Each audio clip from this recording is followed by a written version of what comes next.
Supreme court ने पसमानदा मुसलमानों को अन्य पिछड़ा वर्ग यानी ओबीसी में शामिल करने की मांग वाली याचिका खारिज कर दी है।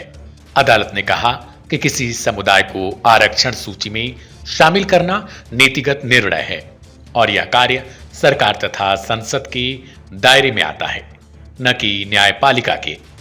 मुख्य न्यायाधीश सूर्यकांत की अगुवाई वाली पीठ ने सुनवाई के दौरान स्पष्ट किया कि ओबीसी का दर्जा केवल जाति के आधार पर तय नहीं होता, बल्कि सामाजिक और आर्थिक पिछड़ेपन जैसे कई कारकों पर निर्भर करता है।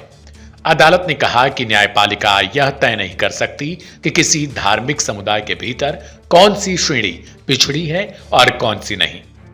क्या थी याचिकाकर्ता की दलील?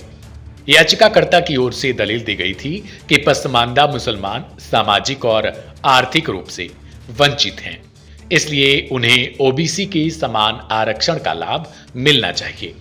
इस पर अदालत ने टिप्पणी की कि याचिका के माध्यम से न्यायालय से कानून बनाने की अपेक्षा की जा रही है। चीफ जस्टिस सूर्यकांत की पीठ ने कहा कि यह उसका संवैधानिक दायित्व नहीं है।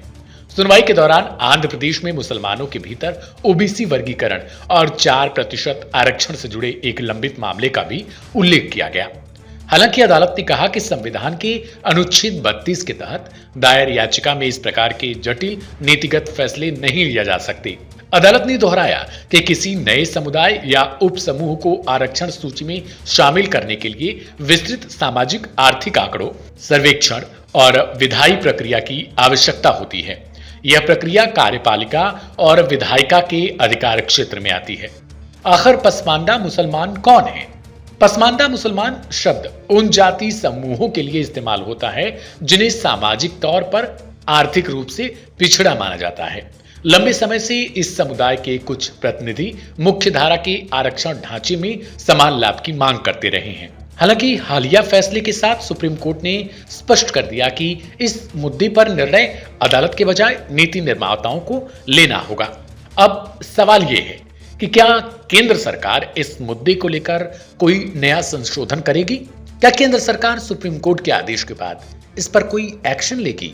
राजनीतिक जानकारों का मानना है कि बीजेपी के लिए पसमानदा मुसलमान कहीं ना कहीं उनकी जीत में भी अहम योगदान देते रहे हैं। हालांकि क्या अब केंद्र सरकार इन मुद्दों को लेकर कोई नया संशोधन करेगी, ये अपने आप में बड़ा सवाल है।